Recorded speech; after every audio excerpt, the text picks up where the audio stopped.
Hey y'all, so better late than never, I get to tell y'all my experience at the 2022 BravoCon. It's the second annual one, and why did it take me so long? I mean, traveling, life, editing, trying to catch up, but yeah, here we are. Anyway, in this review of my BravoCon experience, I'm going to give y'all a play-by-play of what happened to me Friday, Saturday, and Sunday, who I met, the panels, whether it was worth the money, and most importantly, will I go again next year? So let's rewind back to October 14th, day one. It's Friday. I'm excited as hell. Like, I brought a bag, and all I thought I needed was a bottle of water, an energy drink, and my phone charger. That's all I thought I needed. Ooh, I was wrong, and I will tell y'all why in a second.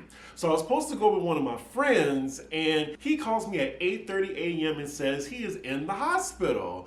I'm like, oh my God, what happened to you? He said he passed out last night and woke up and he had to go to the emergency room. And he was gonna have to miss BravoCon. First and foremost, I just wanted to know if he was okay. Now, if that was me and how bad I wanted to go to BravoCon, I probably would have came there with my hospital wristband and dragging an IV bag along with me. But unfortunately, he had to miss it, but there is a happy ending later, so don't cry for him yet. This meant that I was gonna go by myself, which was fine because I'm used to doing things by myself. So I get to the Javits Center, it's 10:15 a.m. Not too hard to enter the building, the line wasn't too long. Security, I gotta say, it was kind of a joke. Like, I could have snuck in a bottle of liquor. I mean, as long as you didn't have like a gun on you, you were good, but you can sneak in anything else. Food, liquor, anything you wanted, just as long as it wasn't a metal weapon. I mean, I wasn't surprised because the amount of security is based on the demographic, unfortunately. And this demographic, it looked like I went to a white girl rosé convention,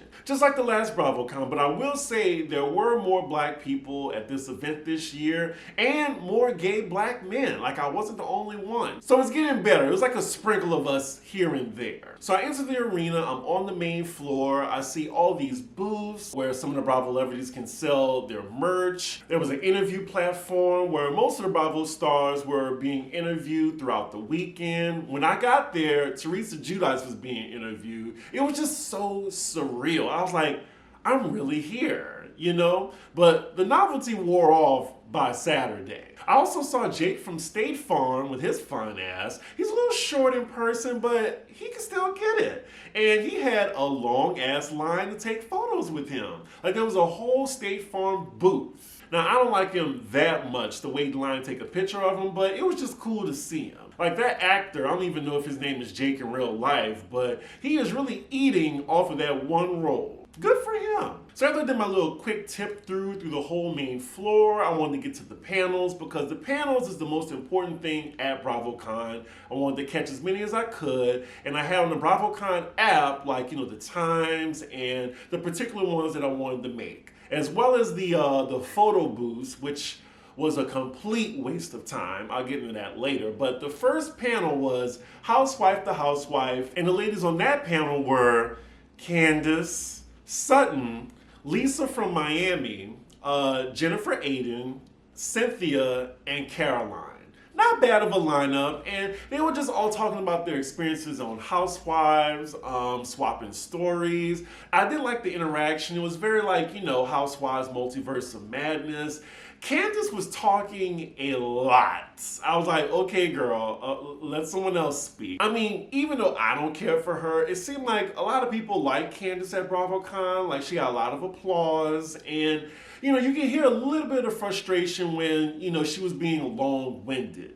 Jennifer Aiden, like, she is a spitfire in real life. She do not give a fuck. She will say what's on her mind. It was a cool panel. Like, nobody got into it, but Jennifer definitely says what's on her mind. Oh, quick correction. As I'm looking at my notes, it's Caroline from Dubai, not Caroline from Jersey. I don't even think I specified. But it was like she wasn't even there, honestly. If you watch Ladies of London, then yeah, I guess you would automatically know who Caroline is. But Yeah, before Dubai, I didn't know who she was. Now, as for Sutton, I enjoyed her on the panel when she spoke. She wasn't really like engaging as much. Like she had to be asked a question in order to talk in the situation. As for Cynthia, this was her first appearance slash interview since her split from Mike Hill. And at first I thought she wasn't gonna go, but I was really happy that she decided to go. I mean, I'm sure she wasn't gonna fuck up her coin because of that separation. And, you know, she got a round of applause. And of course she talked about it, but she didn't go in depth, but she said she was doing okay. And, you know, things didn't work out. But, you know, there were other housewives on stage that recently just got a divorce, like Lisa from Miami, and she was talking about it. So, you know, it wasn't like Cynthia was the only one on stage going through it. Actually, when I look at the list, like Sutton, Lisa, Cynthia, and Caroline, they've all been divorced. So they definitely had that in common to all share their stories. Now, the panel was cute. It ended, and I hurried up and rushed to the stage so I could get a good picture. And then Sutton was so sweet. I was trying to get the video with her behind me, and I managed to get it. So glad, because Sutton on the main floor, like, it's so crazy that these housewives needed like White House security escorting them throughout the main floor. Like Sutton was literally being chased, which was crazy. Like the next day I went and I saw Sutton, she's like, "You are very tall." And I was like, "Yes, I am, thank you." But yeah, Sutton, amazing to meet. I didn't get a picture with anybody else. I mean, I already met Cynthia like at the first BravoCon, so Sutton was definitely on my list. So after the panel, I went back to the main area because the next panel up was, I believe, the Real Housewives of Beverly Hills panel. Now, on my way to that, you know, I was supposed to meet up with Melissa from The Real World. Oh my God.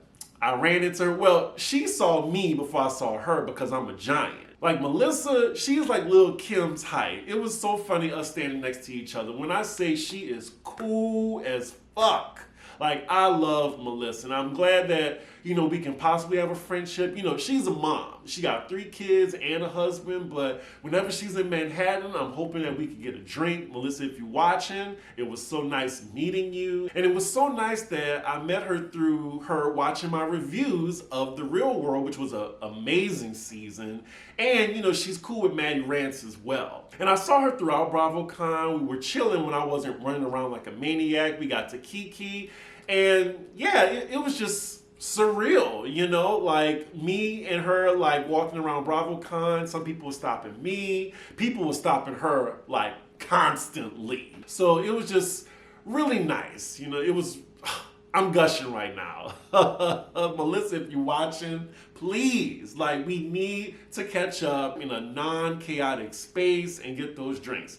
Anyway, so around this time, it was getting a little packed. Like, everybody who got a Friday ticket or everyone who had a ticket for the day was there. And this is where general admission really didn't mean shit, because it would be the longest of the longest lines. VIP would be shorter, and then super VIP was, you know, where you can basically walk right in, or it was just really easy access. And also what was terrible about having general admission was, even when you're in the panels, like, they would have no middle seats for the panels. It would all be all behind VIP and super VIP. So it was already a caste system, which I hated. And what made it worse was some of these panels had a capacity. Like, the Javits Center is huge, we can fit everybody, but the panel rooms can only fit up to maybe 1,000, maybe 2,000. So if you didn't get to a panel in time or wait for an hour, chances are you didn't get in. And that is where my first issue with BravoCon happened, where everybody was trying to get in the Real Housewives of Beverly Hills panel. It was a must-see. They were almost at the end of their season, and then, you know, everybody on the cast was there, except for racist Diana, of course. So then as I'm waiting in this long-ass line, I noticed on my left that a lot of people just started rushing in to get seats or whatever. So then I'm like, okay, I'm gonna be patient. I'm not gonna just run over there. But then before you know it, I have people on my side rushing in past the black curtain, like dodging these little stanchions or whatever and rushing in. I had this guy trying to do this. I'm like, move out the way. Like, I'm like, really, sir? Like, they don't pay you enough. Like, I need to get in.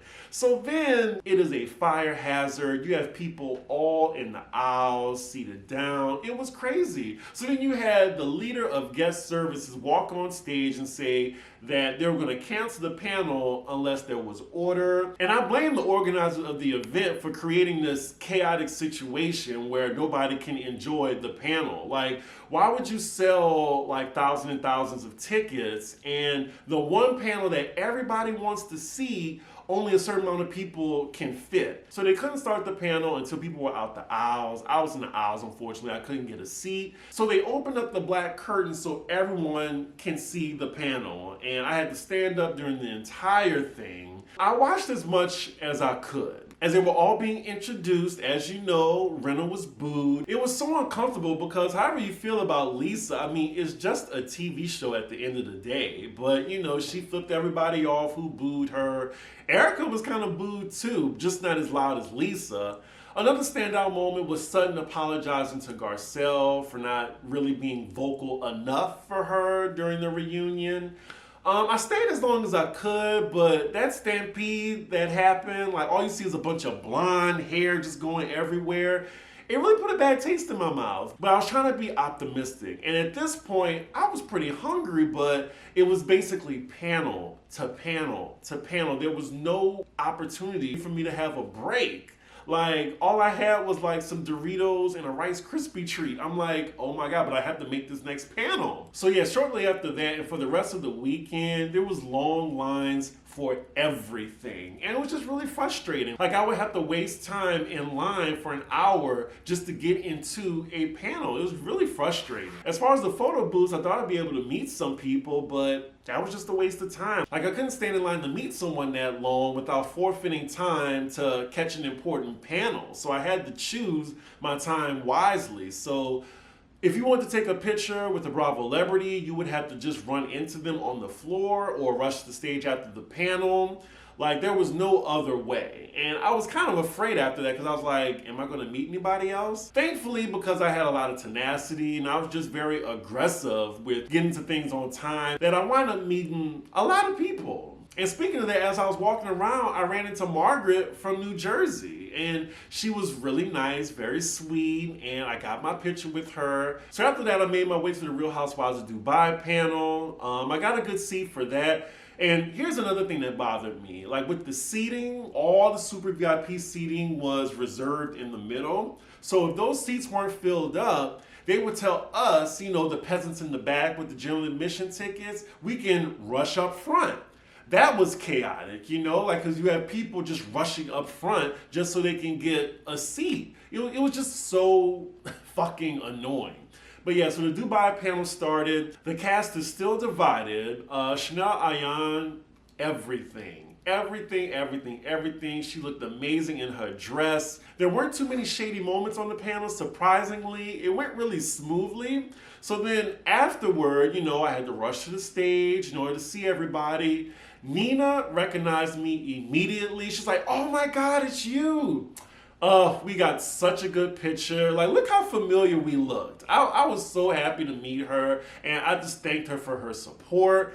I had no idea she was the richest housewife. Like, her husband's a billionaire, I believe, allegedly. But I got to meet Lisa, who was really nice. She told some white girl, wait, while she was taking a picture with me. I appreciated that. Sarah, she was lovely as well. Now, unfortunately, Chanel Ayan, one of my top Bravo celebrities I wanted to meet, was the only Dubai housewife I didn't get a picture with one-on-one. Now, Caroline, I didn't meet her, but I didn't want to meet her. Stansberry, by the way. Didn't really care. But yeah, I was just so like, that I couldn't get to meet Chanel. One day. Afterward, I was exhausted. It was around, I want to say 4:15. I've been there since 10:15. There was another panel, East Coast versus West Coast. I think I was there for Was I there for a little bit? Did I catch that one? You know what? I didn't catch that one. I caught another one on Saturday. But because of the stampede early in the day, they changed the setup of the panels. So you can wait in line or whatever, but once the panel started, they closed the doors, they didn't let you in. Even if there was people leaving early, because a lot of these panels, people had to leave early so they could make the next one because there was a chance you couldn't get in. So I couldn't get in, which was fine. And then I saw that Kathy Hilton was going to be interviewed on the main floor. And I was like, well, this is probably going to be my only time I'm going to be able to see her up close. And I didn't get to meet her, unfortunately. But she was directly in front of me. I got a good picture of her. Didn't get a picture with her. It's fine. But yeah, they were living for Kathy Hilton. Like, it's so crazy. Like, I'm pretty sure that she definitely used the F word, but people didn't care. They like her. They love Kathy. Kathy. But yeah, that was the end of day one. I was worn the fuck out. There were also tapings of Watch What Happened Live throughout the weekend, but those were extra add-ons, and I was just like, I've been here since 10 a.m. I'm kind of bravoed out. I got to get ready for the next day.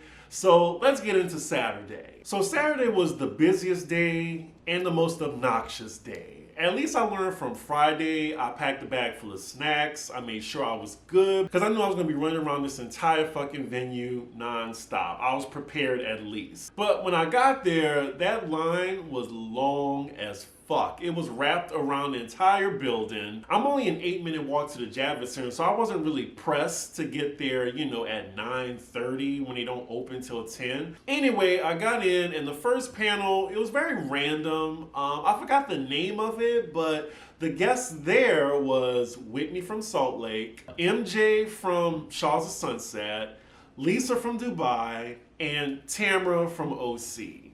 They gave some good talk. It was something to do instead of waiting for the next panel that wasn't until like another hour. And I enjoyed the talk. Unfortunately, I had to leave in the middle of it so I can catch the next panel with a few more housewives that I really wanted to see. This was the next Housewife to Housewife panel, and that one included Garcelle, Adriana from Miami, Ashley from Potomac, Caroline from Jersey, Gia. I had to think about it. I was like, Gia? Like, I wrote it down. I was like, what housewife is named Gia? And I just realized from OC, because I don't watch OC, and Marlo. This was a decent panel as well. It was kind of like the first Housewife to Housewife panel I went to on Friday, where they're just exchanging their experience between each other. They're being asked questions. And speaking of questions, I'm sure y'all saw on Twitter this guy that told Ashley that he was sleeping with her ex-husband, Michael. Now, I don't know, I think he just wanted some clout. He was an asshole. He was clearly inebriated and wanted a moment. Ashley, she had on a poker face. She was just like, huh? What? And then it was nice that she was asked the following day, I believe, at the Potomac panel about the situation. She said that the guy was lying, and she asked him for specifics. He couldn't say anything. And then at the end of the day, I'm not with Michael anymore. And everyone cheered at that. So yeah, it was just some loser asshole who was looking for a moment. So after that panel, I hurried up and rushed to the stage as they was leaving, and I got a chance to meet Marlo. I waited on Marlo back when I used to work at Zuma. She was really nice. And yeah, we got a good picture together, I think. And I met Ashley Darby, one of the people on my list. Shout out to her makeup artist too. I think he watches some of my reviews. His Instagram is Makeup Machine, I believe. But yeah, I was really happy because I was like, I'm not gonna meet any housewives because it's so fucking packed. So that really invigorated me and lifted my spirits about attending this event because I was just like, this is a shit show, which it was. So thankfully, between this and the Real Housewives of Atlanta panel, I had a nice little hour break before I had to go sit in line. I was kikiing with Melissa. I saw her 2 days in a row. She found my tall ass again. She know everybody. She got me into the Real Housewives of Atlanta panel without waiting in that long ass line. I thank her for that. She couldn't really stay because she was tending to other things, but I got a good seat for the panel. And y'all, this Real Housewives of Atlanta panel was better than the reunion. Even the seating, the seating was how it was supposed to be on the reunion. First you had Candy, then you had Kenya, and then you had Drew on one side. And then on the moderator's other side, it was Sheree, then Marlo, then Sonya. So yeah, already there was some messy moments. Sonya and Drew got into it. They were going back and forth. The moderator was so nervous. That poor girl, like she was sweating. I'm like, why is she nervous? Like, is this her first panel? I will say though, the audience was asking some juicy, good questions, better than the moderator and better than Andy Cohen. Shout out to one sis who asked all the women on the panel, okay, you know the game Fuck, Marry, Kill? Well, fire, demote, bring back. And I was like, ooh, that is a good question, but it is super shady and super messy. You know, nobody wanted to say demote or fire, but I think everybody on the panel said who they would bring back. I mean, I heard Portia, Kenya said Nene. I'm not sure if anybody said Phaedra, because that would have been really messy with Candy on stage. But yeah, the panel was great. I'm really glad I caught it. I rushed up to the stage, but there really wasn't anybody else I wanted to get a picture with. I wanted to say hello to Candy, maybe get a picture with her, but I did see Don Juan. Shout out to him. Like, I tapped him, I was like, hey, just wanted to say thank you for the box that they sent me, you know, for reviewing Candy in the game, because it was his email handle that, you know, sent me the information.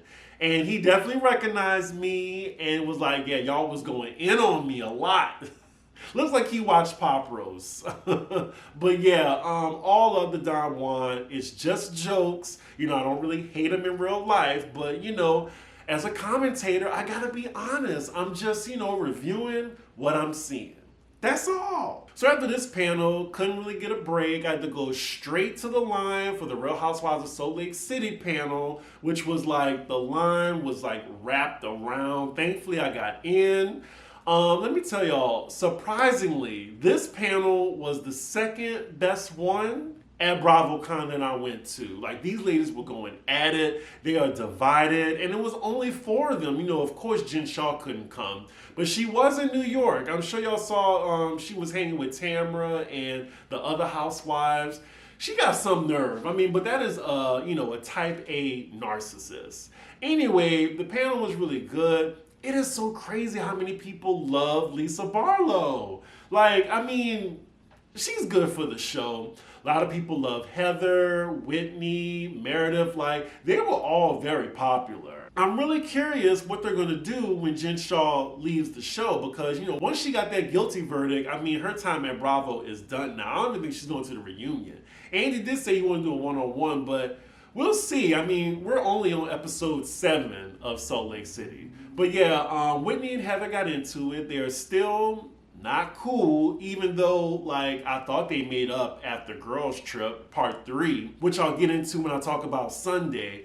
But yeah, Heather and Whitney, they were going back and forth. I don't know, so far watching Salt Lake City, I'm Team Heather. Now, aside from the arguing and the messy questions from the audience, we did get a beautiful moment with Heather. There was this girl in the audience who just wanted to tell Heather that, you know, I think we all love you so much because we all just see a little piece of ourselves in you. And, you know, Heather is definitely unapologetically herself. Like, you know, she'll eat like a chicken leg or something like that on camera. Don't really care. You know, just like how she said she'll give a blowjob for a burger. Hell, you know, if it's a good ass burger, why not? You know, and the guy's fine. Anyway, the girl was just asking, like, you know, how are you just so able to just be yourself? Like, you're just like a fairy. You're just so nice. And, you know, Heather was just taken aback, looked like she was about to cry. And then the whole audience was like, you know, cheering her on, saying, Heather, Heather. She got a standing ovation, y'all. It was a beautiful moment. I think there's a clip of it on Twitter. You can find it easily. But yeah, it was so sweet. I think I almost shed a tear because it was a really beautiful moment. But yeah, that was the end of the panel. I think that was it for the day for me. I was like, oof, like one more day to go, because at this point, this was 2 days in a row of madness, one more to go. So Sunday. At this point, I'm bravoed out. I'm pessimistic about meeting anybody else. I was like, hopefully I can meet some more Bravo stars. Now, a great surprise to me, as well as my friend I mentioned earlier who couldn't make it Friday. So a couple of his other friends pitched in and got him a wristband for Sunday. So he was able to come with me, and I briefed him. I was like, make sure you got some snacks in your bag, charger, water, everything, because you with me, we about to be like this. We're gonna be moving around these panels because I needed to catch the Real Housewives of Potomac panel.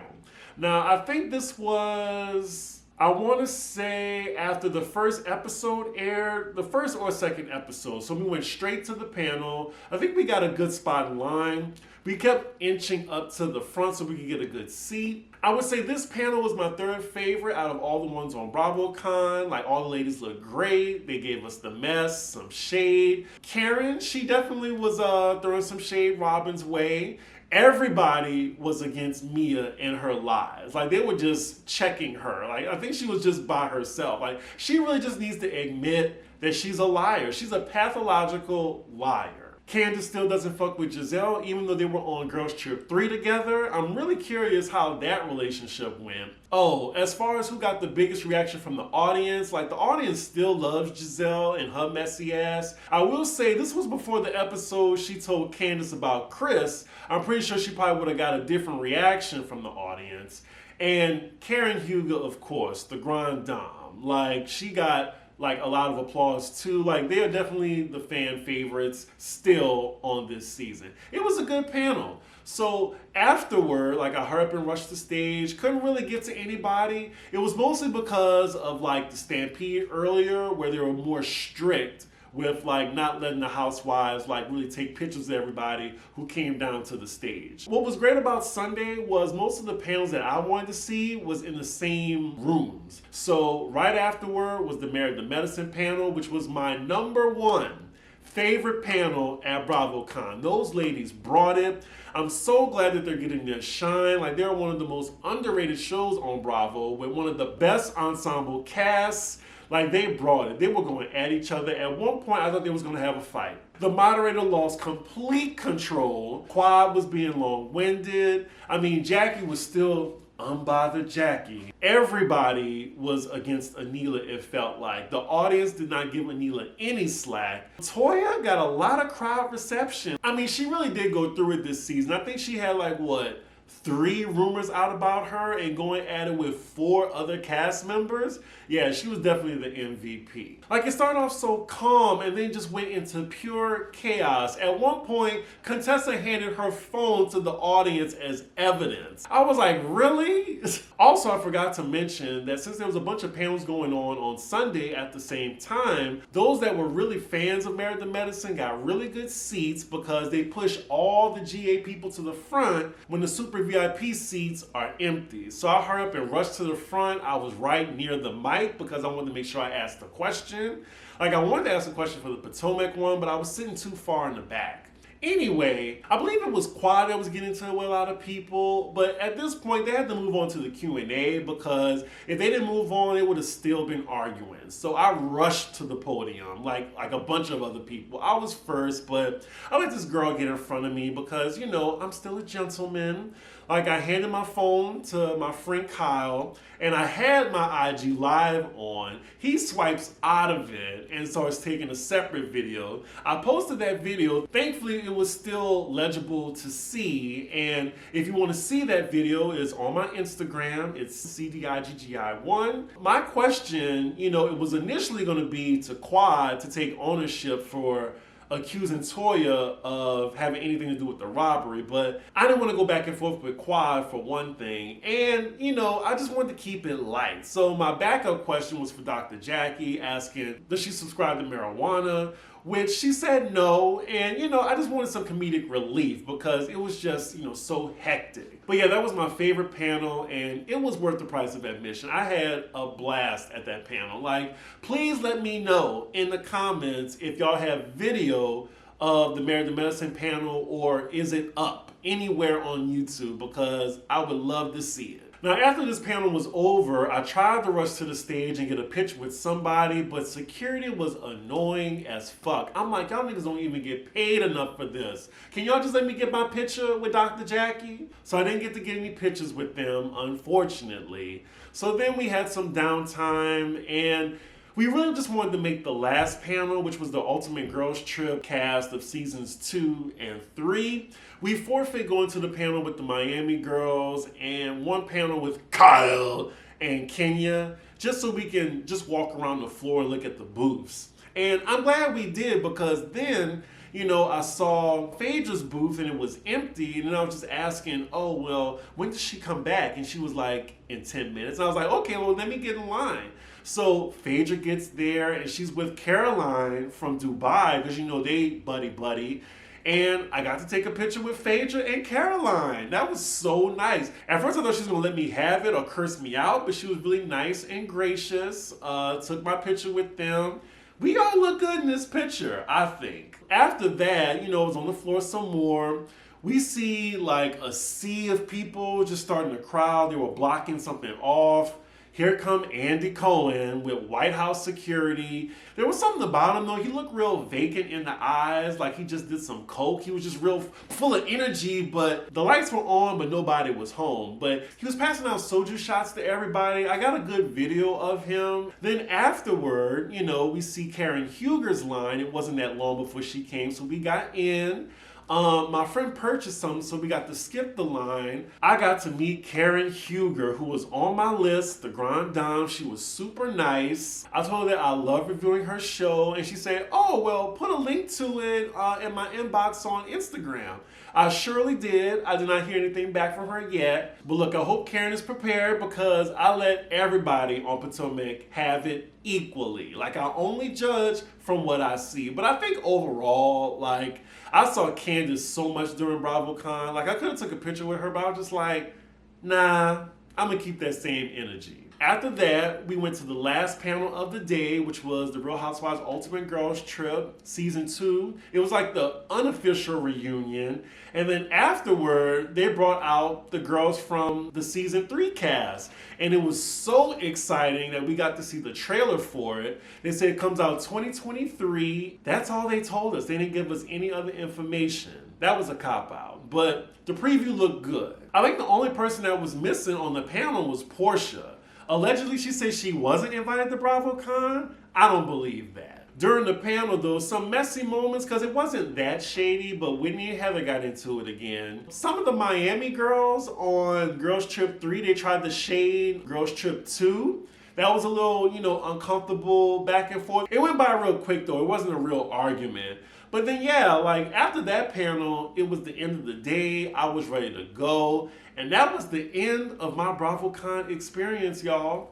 Now, I would say the pros was just, meeting a lot of my favorite Bravo celebrities. The panels are the reason to go. They give you a lot of behind the scenes stuff. You can ask questions. Another pro was meeting all of y'all. Anybody who went to BravoCon, it was lovely meeting y'all. I met at least I want to say at least 10 people, which was just flattering in itself. Y'all really motivate me to keep going, because YouTube is hard. I love what I'm doing, but what keeps me passionate about it is just, making people laugh and, giving good quality content. I also enjoy meeting, strangers and people that love Bravo just as much as I do. Normally on a daily basis, I don't have that many friends in my real life that I could discuss Bravo shit with. But being around people who love it just as much as I do was very welcoming. Now, the cons, I would say, the whole general admission experience of sitting in the back, waiting in these long ass lines for everything. The photo booth option, which was a waste of time too. The panels were too close together. The rooms, for the panels were too small. They couldn't accommodate anybody. They should have had an information desk for people, because I found myself asking a lot of questions, where are things? And people couldn't answer them. You could just tell, security and people that were working the event, they were just there for the check. I would say if you do plan on going to BravoCon next year, get VIP or higher. Just save your coins now. It will save you a headache. Because those GA wristbands were not worth the price of admission at all. The only reason I had the experience I did was because of my tenacity. I was aggressive. I wasn't supposed to be, running up to the stage. I wasn't supposed to be switching my seats, but I was determined to meet some of these housewives and to get some content for y'all. So the $1 million question, will I go back next year? I think I would. Hopefully they would change things, but I have to. I do this for a living now, reviewing. I can't be discouraged from my experience this year. It just made me learn what to be prepared for next year. So do I recommend it? I would say go at your own risk. So yeah, y'all, that was my BravoCon experience for 2022. Sorry it was so late, but I finally got it up for y'all. Make sure you like, comment, and subscribe to A Ninja, and I will see y'all for the next episode. Bye.